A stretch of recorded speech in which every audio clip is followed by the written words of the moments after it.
వచ్చేసి ఆలు ఫ్రై. ఇది ఇంట్లోనే ఈజీగా ఎలా చేయాలో చూపిస్తాను. So let's start our recipe.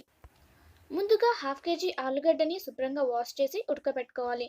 ఆ తర్వాత 2 చిన్న ఉల్లిపాయలు, 4 పచ్చిమిరపకాయలు కట్ చేసుకుని, 2 టేబుల్ స్పూన్స్ కారం, 1 టీ స్పూన్ పసుపు, 1 రెబ్బ కరివేపాకు, 5-6 ఎల్లుల్లిపాయ ముక్కలు, 4 ఎండుమిరపకాయలు, 1 టీ స్పూన్ ఆవాలు, అలాగే 1 టీ స్పూన్ జీలకర్ర. ఇప్పుడు ప్రిపరేషన్ చూద్దాం. ముందుగా 2 టేబుల్ స్పూన్స్ ఆయిల్ని వేసుకోవాలి. అలా వేసుకున్న తర్వాత 1 టీ స్పూన్ ఆవాలు, 1 టీ స్పూన్ జీలకర్రని యాడ్ చేసుకోండి. 1 నిమిషం కలుపుకుని 4 ఎండుమిరపకాయలు, 5-6 ఎల్లుల్లిపాయ ముక్కలు, 1 రెబ్బ కరివేపాకు, ఇప్పుడు కట్ చేసుకున్న ఉల్లిపాయ పచ్చిమిరపకాయలు వేసుకుని బాగా కలుపుకోండి.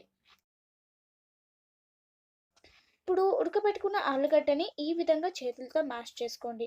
ఒకవేళ మీ దగ్గర మ్యాషర్ ఉంటే ఒక బౌల్లో కూడా పొటాటోస్ని వేసుకుని మ్యాష్ చేసుకోవచ్చు.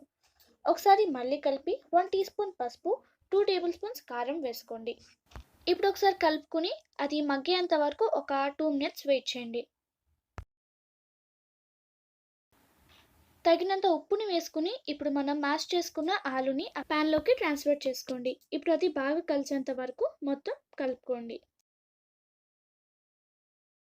ఈ వీడియో కనుక మీకు నచ్చినట్టయితే లైక్ చేయండి, షేర్ చేయండి. మరిన్ని లేటెస్ట్ అప్డేట్స్ కోసం మా ఛానల్ని సబ్స్క్రైబ్ చేయండి.